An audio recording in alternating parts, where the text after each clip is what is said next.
Welcome again, everyone, to our Learn and Grow series. So, Ruben and myself, we co-host this meetup bi-weekly. And today we have a very special guest, Tim Mai, and he's the star today. So, welcome, Tim.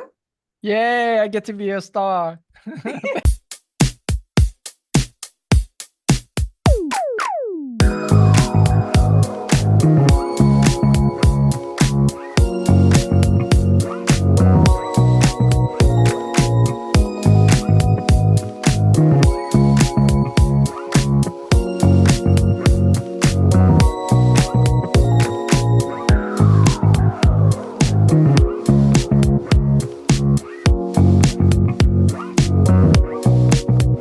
Thank you for having me on. I know, we kind of have a celebrity guest today. So a little bit about Tim. Tim is a Houston-based real estate fund manager and an entrepreneur.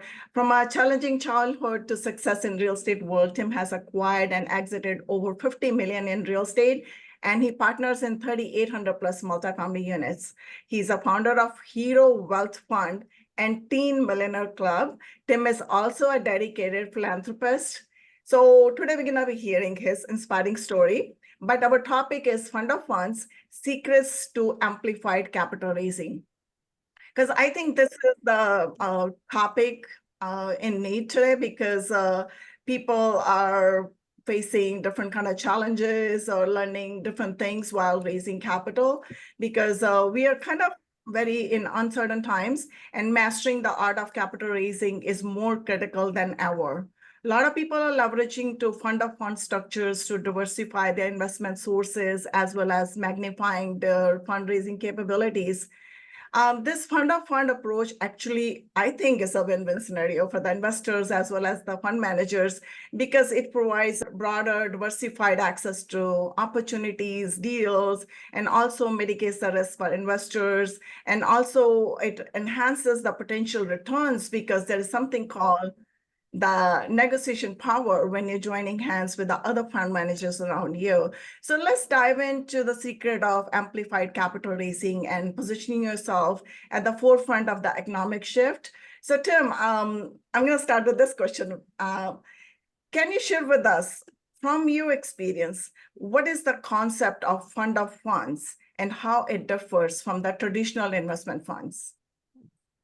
Gotcha. Yes, definitely can, I'll start with the normal syndication co-GP model first, and then I'll transition, explain how that differs from fund of funds and how that differs from traditional fund as well. So as you know, in the syndication, we have the GP team, and then we have a lot of time the co-GP that comes on to help with the capital raise in addition to having an active role in the deal, right? And it's great when you have a deal and there's just a few partners, maybe 3, 4, 5 partners that are on that deal. But if it's a bigger deal, let's say the deal needs a $20 million raise, you can't have like 20 co-GPs. The SEC would totally look down upon that. And so the fund of funds model has been picking up popularity. It's been around for a long time, but it's been picking up popularity a lot more lately as a replacement tool of the co-GP model. What makes a fund of funds model powerful is that while yes, you do play an active role in your fund because you're a fund manager, you don't have to play an active role in the deal. Your fund invests in the deal as an LP only, so you don't have to do asset management. You don't have to do due diligence like at the deal level. You still have to do some of that at your fund level, but it's a very different types of responsibilities. I'm super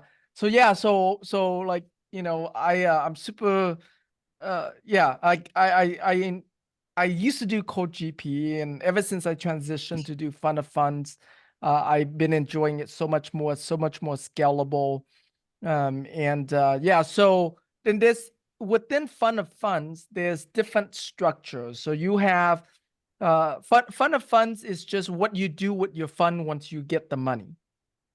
Now, Vinky mentioned about a traditional fund, so it's like traditional blind pool fund.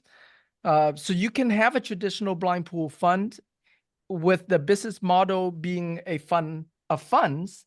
You can have a customizable fund with a business model of fund of funds. You can have a special purpose vehicle fund, SPV fund, that does fund of funds as well. So it's different, right? So fund of funds is not a fund in itself.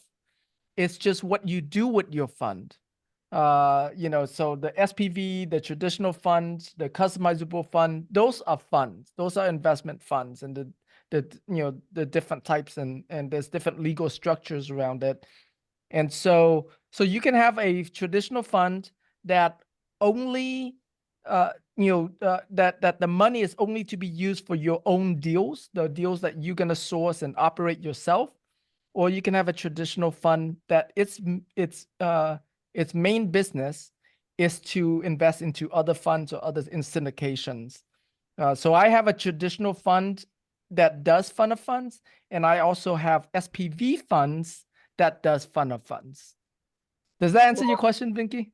Yes, it does. It's a great information. So basically, you're taking your fund and you're plugging in somebody else's fund or somebody else's syndication, basically. But fund of a fund is a very broad term. But let me go back and ask you this question. I know you had a breakthrough. So let's hear about your journey. How did you get here? So can you share with us who you are? How did you get here? And started this whole buzz about fund of a fund, all of a sudden we just see Tim Mai everywhere. So let's hear that. Yeah, so I'll give you a medium, the short, long, medium. I'll give you a medium version, just really quickly. Like, if you ever heard of the term Vietnamese boat people, I'm one of those. It means it's a group of people from Vietnam that escaped out of Vietnam on a boat, made it to a refugee camp, and then somehow made it to the U.S.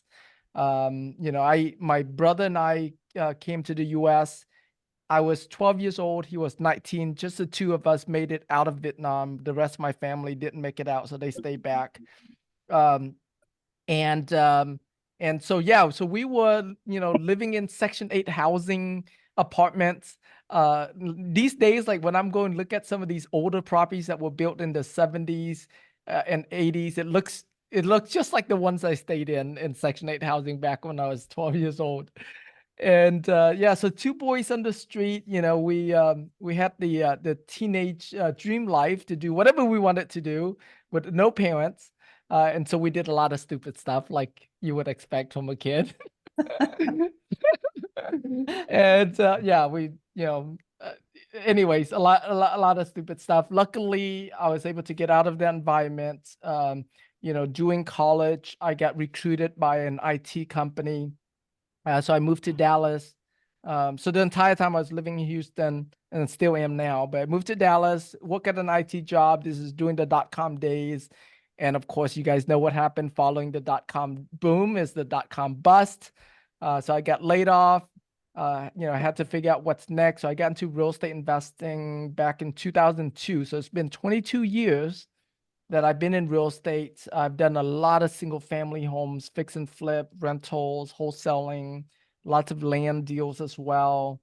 And then 2 years ago, I met now a friend of mine, Javier Hinojo, which made me realize I wasted 20 years in real estate because of a single thing that he said. He said this. He said, "Yeah, I used to do fix and flips as well. These days I don't do those deals anymore. The deals that I do now, each deal adds at least $1 million to my net worth." And when I heard that, like my ear perked up. I was like, I don't make anywhere near that amount of money with my fix and flips. And so yeah, so I started learning about multifamily investing from Javier. And at that time, his daughter was 16, my son was 17. So we came up with the idea of creating a free training program for young people to teach them real estate investing teach them real estate syndications and just bypass the whole single family home thing.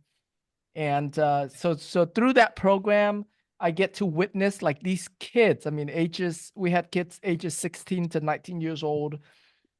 It was a year-long program. And through that year, they underwritten and made offers on over $1 billion worth of multifamily. And so it made me a believer. Yeah, I was like, if these kids can do it, I can do it. So it shattered my limiting beliefs that I couldn't do it. It's too big, too complicated. All of that stories I had about what it takes to do multifamily.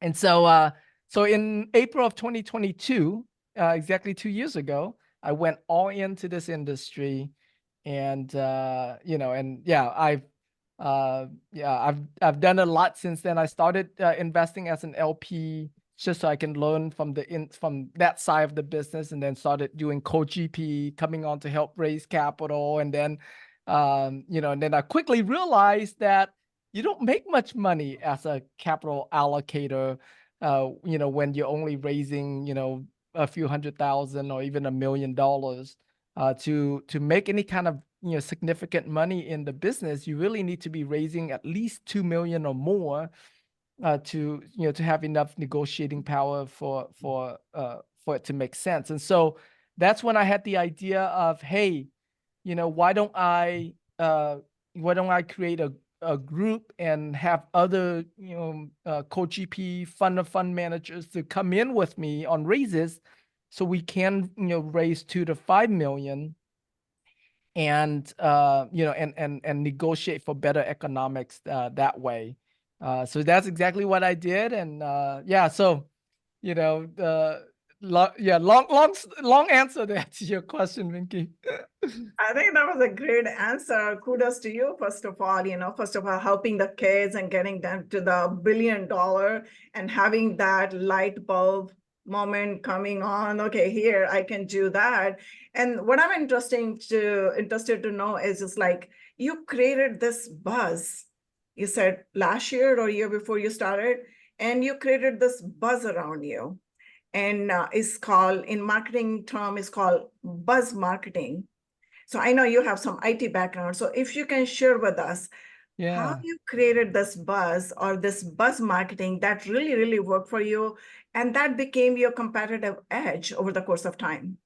Yep. Yeah. Thank you. And it's cool that you noticed that. Yeah. So and it's a combination of a selfish reason, and at the same time, like my marketing skills in the last 22 years being a business owner. I realized that because I was raising a lot of money for my fix and flip deal, so I know how to raise money. And one of the things that I learned, in the single family home space is that whenever you are an authority, whenever you are like a leader of some kind, whether you are a Facebook group leader or a virtual meetup leader, whenever you're a leader of some kind, it's very easy to gain that authority, gain that know, like, and trust. Um, and so the first thing that I did when I came to this industry was starting a Facebook group, and that was May 1st, 2022. And then June was when I started my weekly virtual meetup. And then I told myself, it's like, okay, I want to master capital raising, and I want to learn it from the best of the best in the industry. And so I'm going to start this podcast, this virtual meetup, and I'm going to interview people that have raised at least $100 million or more. And so I set up a really high bar for myself. And, so then because I set a high bar for myself, it automatically differentiate my show from everyone else, because everyone else was just hoping to get anybody on their show. And so by interviewing the best of the best, I get to leverage their track record, and their AUM, and the amount of money they raise. Like, I get to use all of their fame, all of their track record in my marketing to attract more people coming to me. And so that's you know, by setting up the high bar is basically how I created that buzz.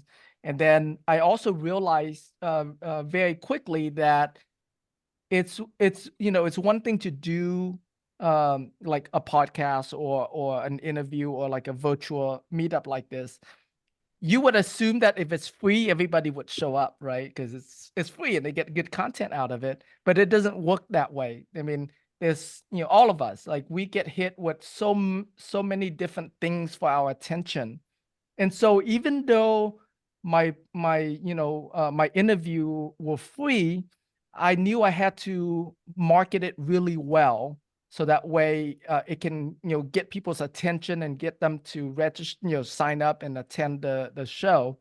So yeah, so I spend so for every, you know, for every interview I do, I spend a week of marketing that interview, and you know, by interviewing top capital raisers and syndicators and fund managers, that allows me to have a good marketing hook to be able to you know, to promote them well and promote the show well. So all of that helps with creating that buzz that you mentioned, Vinky.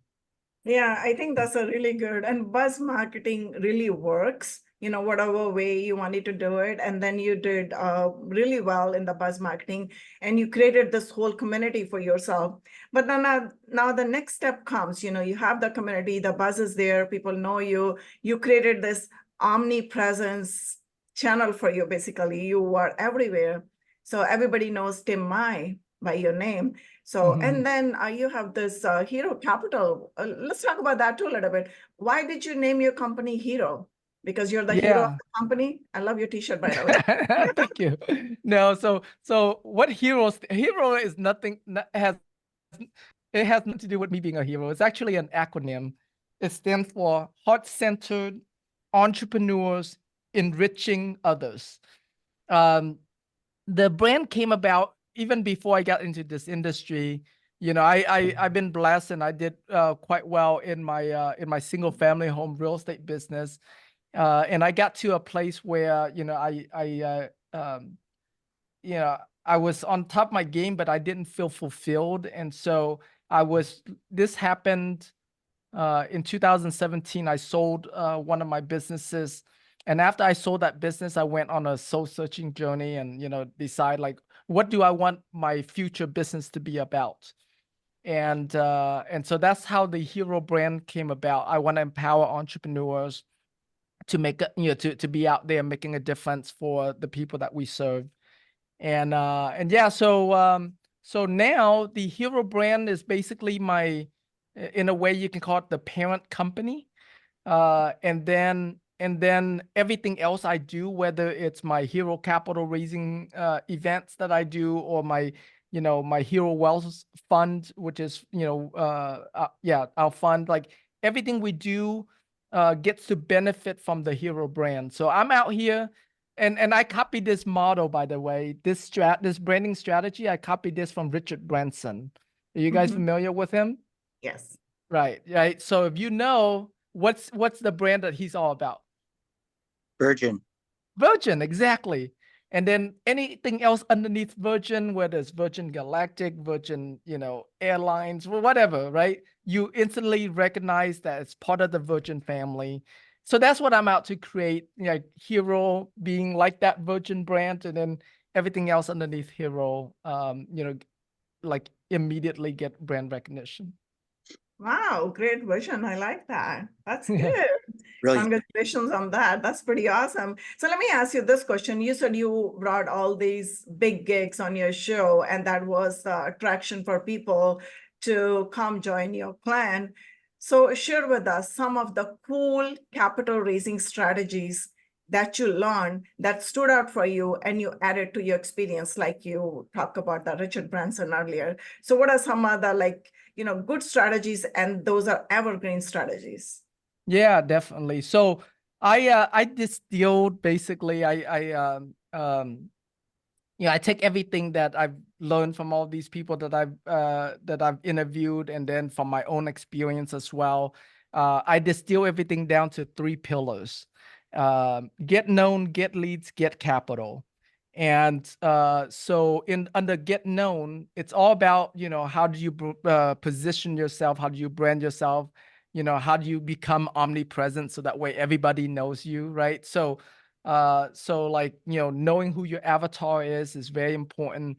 Right. And then, being omnipresent, just like making sure you're consistent every single week. Someone, people see you do something. And that's why, with my show, I do it on a weekly basis, every Tuesday at 2 p.m. Central. And rain or shine, it doesn't matter if I'm traveling, it doesn't matter if I'm sick, like I show up for that. Like I move everything else. I've hosted like I've done interview twice where I had COVID, and I would take a nap before I do the interview, get on, do the interview, and then get off and rest again.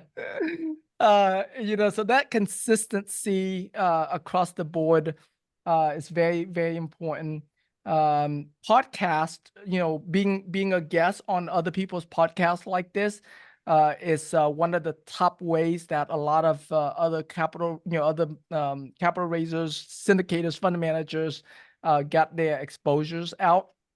And then from there, so that's Get Known. Get Leads is all about, building your lead generation funnels, making sure you have a good lead magnets that get people, to be, to be curious, to want to sign up for that lead magnet that you have. Opt into that lead magnet, which allows you to nurture them, educate them, gain their know, like, and trust. And then booking a call with you so you can, so they can explore further with you. And then get capital. One of the things that one of the things that, and I'm just giving you like really highlight summary, is actually go Condensed much version. deeper than all of this. Yeah. But get capital, one of the biggest things that I learned from these guys that, have raised hundreds of millions. I used to think, coming to this industry, I used to think that if someone raised, like hundreds of millions, they raise it all themselves, which is not like that at all in this industry. When it comes to capital raising, the more you leveraging other fund managers, to help you raise capital for your deals, the more access to capital that you have, right? And so, if you need to raise 100 million, as an example, if your company raised 50 million and you have, let's say 10 other fund managers that each raise 5 million, that's your 100 million right there. Like, it's really, it boils down to just that. And so, so I'm, so those are the big ones. There's a lot more, but those are the ones that I found that has worked well with the most amount of people that I've interviewed. Wow, I love those. And then I'm going to add to it, just because I think a lot of people know this strategy, that working with others, collaborating with others can help them scale much faster. Yep. But it's all about taking the action. You took the action. And I think the other way I look at it is because you created a community, more like giving back. Okay, let me add value to others. And then you're getting it back to, and you're open, to collaborate with others too. Like we did one, I went together to last year, and we are still good friends, we know each other for a long time, but I do see that whenever we need each other, we just like kind of text away, and then we respond to each other very instantaneously, basically. So that's what I love about you. I think that's what is the main attraction for a lot of people too, because we need to have more people like you in the community. So it's like a collaborative or collective success versus me, myself. And I think Ruben had a question I'm sorry, Ruben, I didn't want to talk over you when I heard you saying something. You're good. You're the main host today. I have a bazillion questions always. I'll just try and select a couple of them. So I know, Tim, very nice to see you, dude. I wanted to see you as well, brother. I wanted to ask you specifically about something that I think a lot of marketers, you sound like, I didn't realize, because I've had you on my show, that you had so much marketing background. So that's very impressive. But for the people that are seeking capital, that are doing conferences, that are doing anything that requires a lot of exposure, I've noticed that you do text, you do a lot of Facebook messaging through the groups. Tell us, like, what systems do you think have been most effective, and like how much does that cost for like people that want to, I mean, even a syndicator fund manager that wants to reach out to their audience. I'm noticing, because it's getting more challenging at times, depending on what your business model is, to raise capital. A lot of people are getting a lot scrappier with text messaging and direct messaging. What has been most effective for you to get in front of people? Right. Yeah, great question. So I explain it in two different ways. So first is depending on your list size. When your list size, if you're like, let's say, less than a couple thousand, um, which is how I started out, by the way.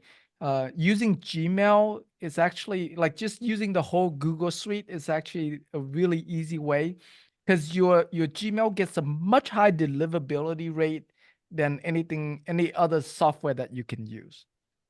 And then within Gmail, I use this plugin called YAMM, YAMM, yet another mail merge. There's another tool similar to that called GMASS, GMASS. Basically, it allows you to send quote unquote bulk email through your Gmail account. Yeah, and so it doesn't send like email to everybody all at once, but what it does is it's a software that plugs directly into your Gmail, and in the background it automatically send one message at a time. But let's say if you need to send 500 emails, it'll do one at a time like that 500 times for you without you having to manually do that. And obviously Gmail is free. The YAMM software is very inexpensive. I think it's I don't know, it's like $50 for a year or something inexpensive like that. It's nothing much. Yeah, like that works really well. And then in the beginning, when I was doing text at small scale, I would use a Google Voice. Google Voice will let you send out 50 texts a day or something like that. And so I Google was basically my system when I first started. But now the system I'm using now is Go High Level. It's it's an all-in-one. So you have your CRM, your email, your text. It can also host your website. Host like all of your lead magnet, lead funnels. So it's a very robust all-in-one system. And it's fairly inexpensive, depending on who you get it to, like, or who you get it from. If you get it from another company, it could be as little as $50 to $100 a month. They have different levels. Like me, I have an agency account, which is a higher level account. I paid $300 a month, something like that. And yeah, and so now the system, and it's just so you know, I still use my Gmail with YAMM sometimes, depending on what I'm trying to accomplish. And I'm still using my Google Voice text sometimes. But a lot of what I do now when it comes to bulk, I do use the Go High Level system. And I'm also starting to use AI chatbot now. So now the when someone opts into my website, the first text message they get from me is actually from an AI chatbot. Yeah. So All what right. kind What of about, chatbot? so I got to ask this too, because this one's kind of important for people that are growing their businesses. You seem to do really well with the use of virtual assistants. What do you have them doing for you? And then what would you recommend for the scaling syndicator or person that wants to Yeah. increase their capacity? Like what kind of hires and what should they tell their VAs to do for them? Right. So the first hire that you should all get is, someone that can help you with your social media marketing. That's the easiest hire. That's the, that one will pay itself over and over again. So everything from like running this Zoom right here, right, and live stream, and like whenever I'm running my show, I'm not the one doing other than controlling stuff, going live and press record and all of that. Like a VA, my VA helps me with all of that. Most of the marketing that you see happens out there. Uh, I only have to write the message, like the main message, and then everything else, the graphics, setting up Zoom, setting up the email template, like all of that is done by my VAs. And so yeah, VAs are very powerful. Like I don't. A lot of people think of VAs as some offshore people. I think of them as, even though they are offshore, I think of them like there's someone here in the office. And so if there's anything that, that I would give someone here in the office to do that's not physical, like being here, I can give a VA to do. So yeah, my VAs does a lot of different things for me, including my bookkeeping, including um, like programming stuff, booking hotels, like traveling, managing my calendar, just a lot of things. So let me ask you a follow-up question on that, because a lot of people, they struggle when they wanted to hire a virtual assistant. Sometimes they do not have enough to spare to hire a virtual assistant. The second thing is most of the CEOs of all these different companies or the founders of this different companies, they wear different hats within their own company, and they think they can do it themselves, everything. And because they don't want it to separate themselves from the work. So we are coming from the corporate background, we understand that the value of delegation, how to delegate or divide and conquer kind of mentality. So a lot of times we do not see that. So if you can shed some light on that, how can people separate themselves and then just say, okay, I can delegate this work and this will free up my time to invest that time more meaningfully with some investor or somewhere else where I'm needed more. Right. Yeah. I mean, you know, uh, I'm sure everyone knows that they should delegate. So if I have to sell you on your need to delegate, then there's no point. I can't sell you on that. That's really something you have to to just do. Like, um, if you a VAs are so inexpensive. I mean, we're talking about $4 or $5 an hour. So if you think that your dollar per hour is not at least double that amount, then yeah, if your dollar per hour is not double what you would pay a VA, then by all means do it yourself. But That's great. but if your dollar per hour that you want to earn is much higher, 10, 20 times what you pay your VA, then you definitely should delegate. You don't have to delegate anything fancy. I'll give you an example, right? I created 52 weeks of social media, marketing pieces. A VA did that for me, right? And so like that would take me a long time to try to figure that out and figure out all the graphics design and all of that. So it can start very very simple like that. You can start with things that either you don't want to do or they're tedious that it just takes you too long to do, like data entry stuff, transcribing, yeah, video editing. Like after you do this podcast, you see someone's gonna have to edit this video for you. And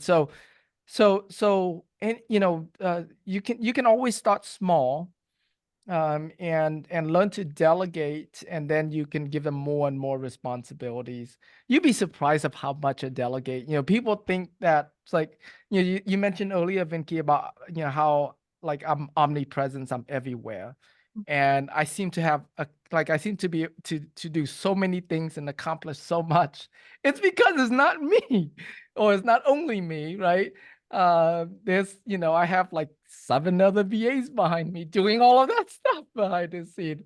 So, so yeah, that's how I'm able to get a lot of stuff done. And yeah, and with AI and Chat GPT now, uh, you know, yeah, your VAs are able to do so much more than before, all this AI stuff became a resource for us.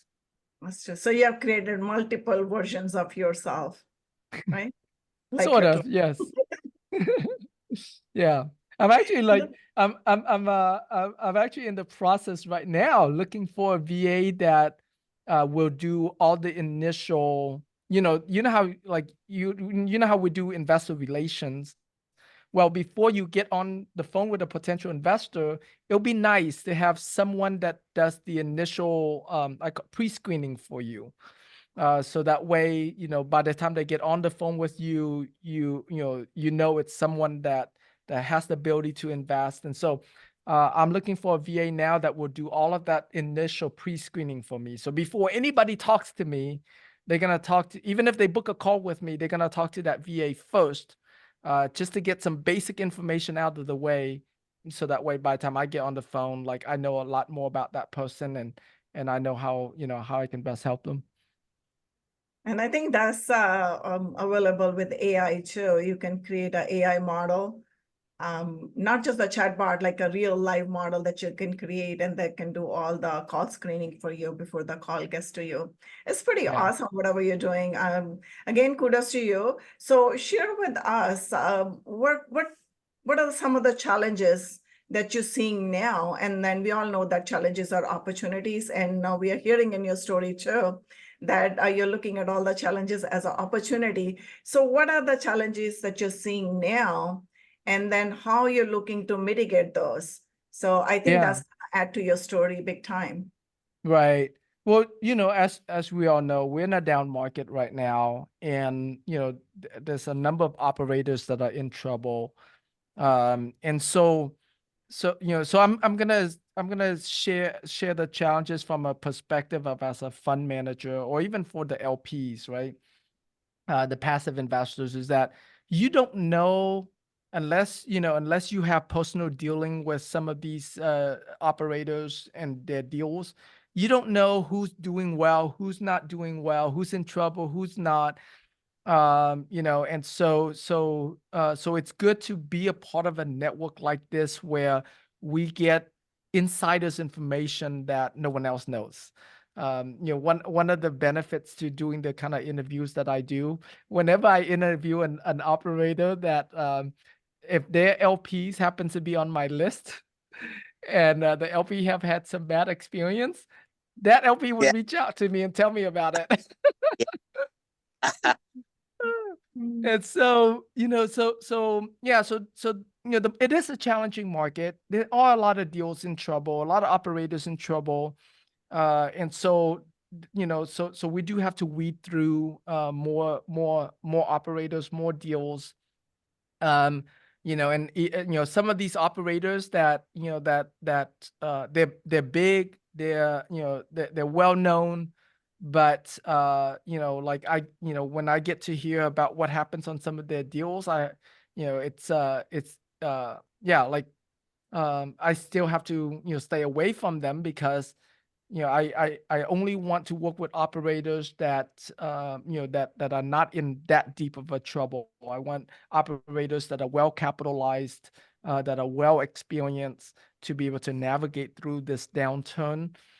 Because my investors that are investing through me, and even my own money too, I want to make sure that I can sleep well at night. I want to make sure that if we're not going to make a return on our money, at least we make a return of our money, right? And so yeah, so vetting, so don't like just don't look at a surface level. It's like, oh, that's a big name, I should invest with them. No, like definitely go deeper, vet deeper. Um, yeah. Wow, that's good. I mean, you said it very good. Due diligence is must. You should know the track record of the person who you're trying to invest with. And like you said, you don't want it to lose your sleep. That's the main thing. If you think you're gonna lose your sleep over $50,000 or $100,000, that's not worth it. You rather not invest, just keep it in the bank or under the mattress. I think that's the best place to save your money. So you talked earlier, you said you figured out the strategy. You started a fund and you learned how to amplify this space or your capital raising skills by partnering with other fund managers and then negotiating the better terms, not for yourself, also for your investors as well. Yep. Right. So let's talk a little bit about the risk mitigation. Did you look into that, or how did you mitigate the risk for yourself as well as Yeah. for the investors? Or what are the Right. strategies that you guys are following?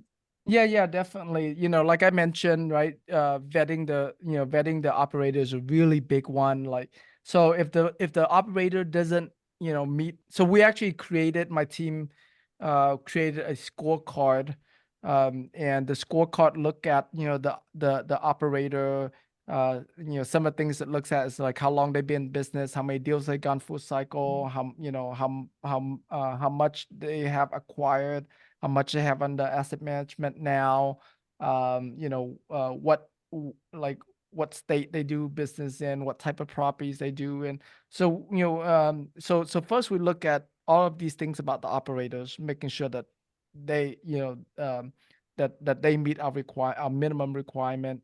Now, there are things that, we are willing to be flexible with, like we'll dig deeper, and there's things that are hard no, that like for example, if they have a foreclosure, that's a hard no for us, like which is not going to raise for them.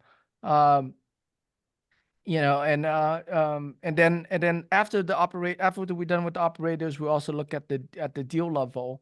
Where is it at, what class is it, yeah, like, what the crime rate looks like in the area. We look at, how old it is, things like that. So we have that. And then the third part about due diligence is the financing, what kind of financing they have.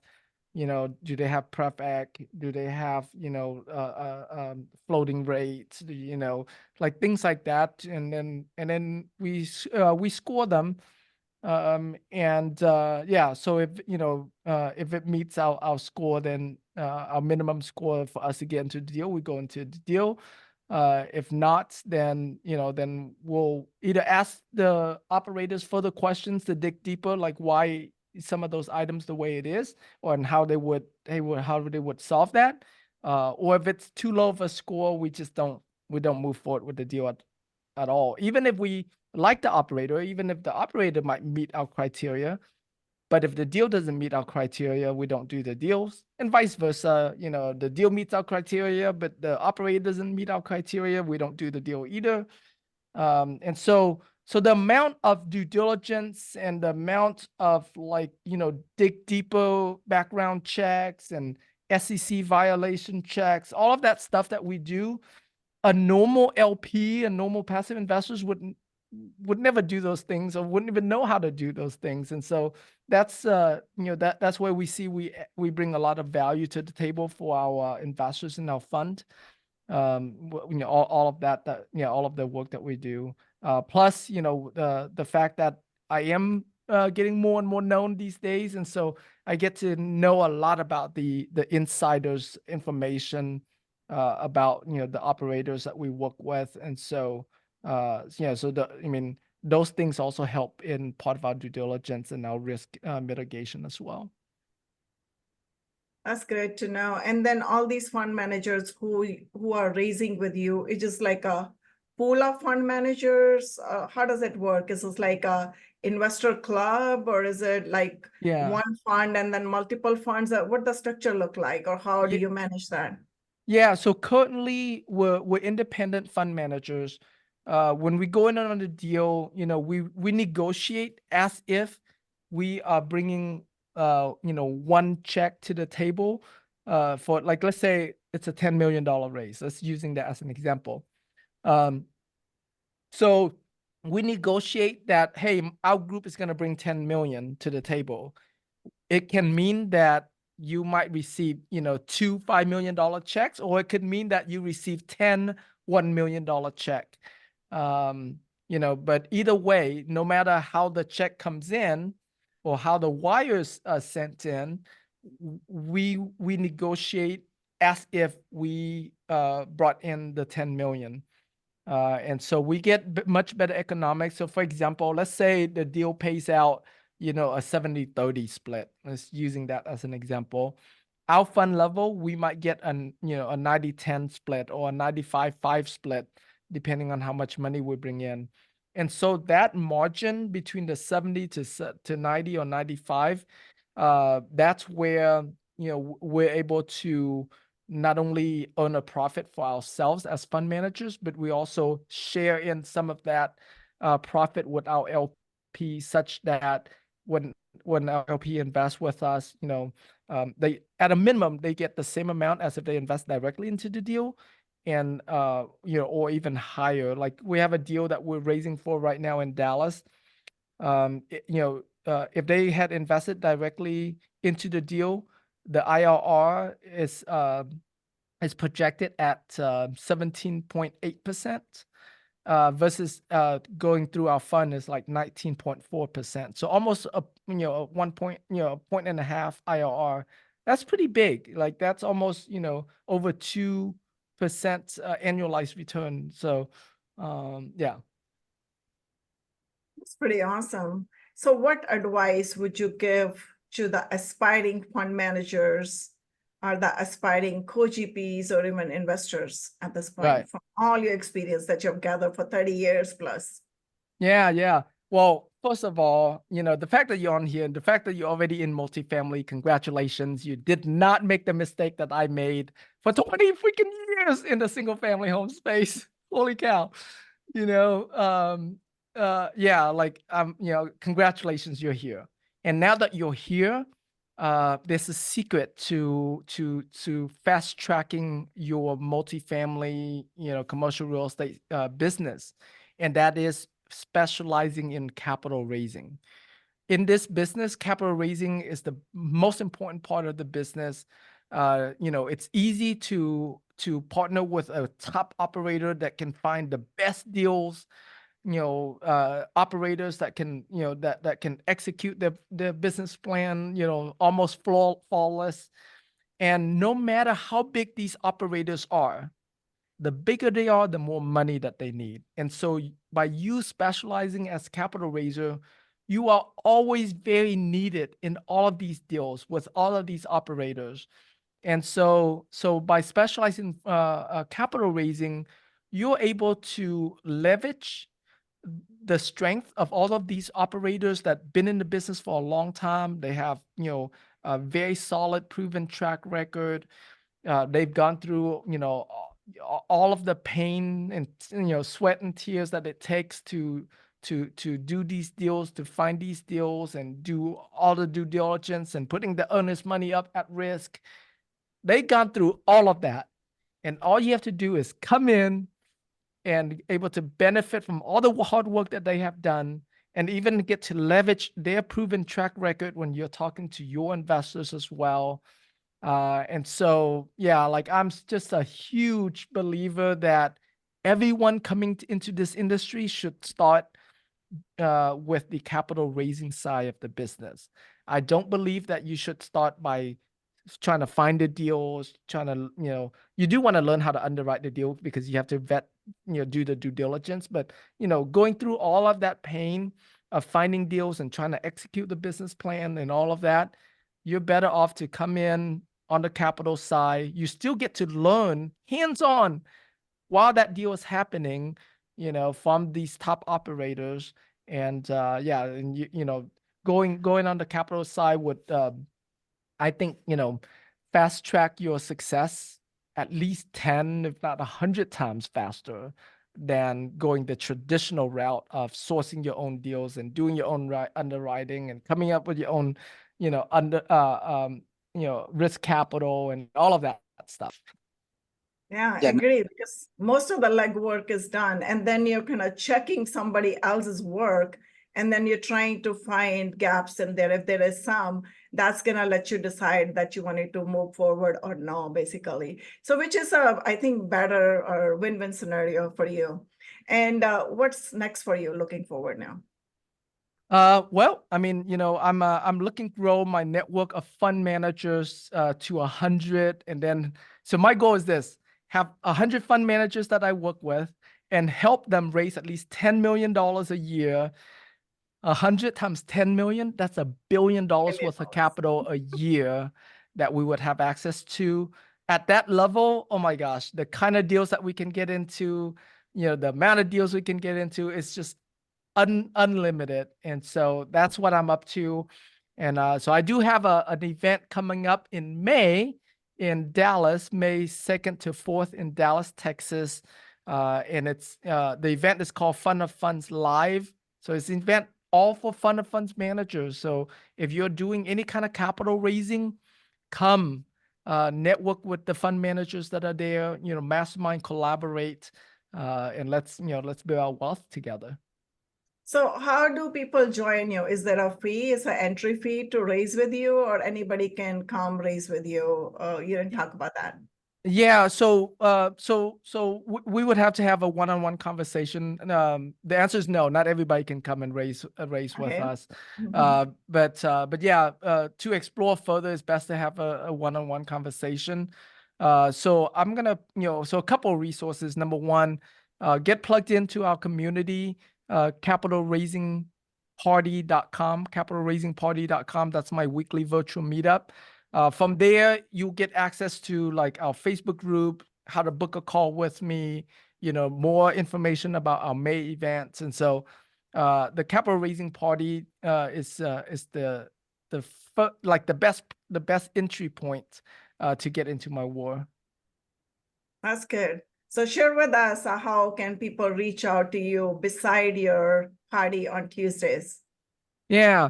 Hold on real quick. I'm putting it in the chat here. Yeah, you can go to my timmai.com website, which it's like a link tree that gives you, access to different things that I do. And then if you want to book a call with me, there's a link on there for you to book a call with me as well. So that would be the best way to go about it. Perfect. timmai.com. That's the place where you can contact Tim. Now, reach out to us if you need any further information about Tim. We'd love to see you in the community. Same time, same channel in 2 weeks with another awesome guest. Thank you, everybody, for joining us today. Have a good one. Bye. Thank you, everyone. See ya.